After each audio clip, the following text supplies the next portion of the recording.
Nếu bạn đang tìm kiếm một dòng bút gel mang lại cảm hứng khác biệt, thì Jelly Roll 10 chính là câu trả lời. Với bảng màu đa dạng từ tông Boldline trầm ấm đến những sắc neon nổi bật, dòng bút này sẽ biến mọi trang giấy trở nên sống động.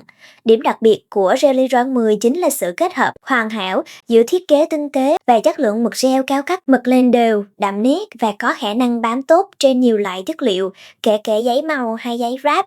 Từ việc viết tiêu đề bài học, ghi chú hàng ngày đến trang trí journal hay scrapbook, Cherryron 10 đều cân đẹp mọi yêu cầu.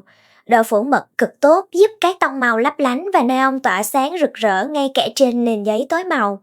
Một chiếc bút nhỏ nhưng lại mở ra cả một không gian sáng tạo vô tận cho riêng bạn.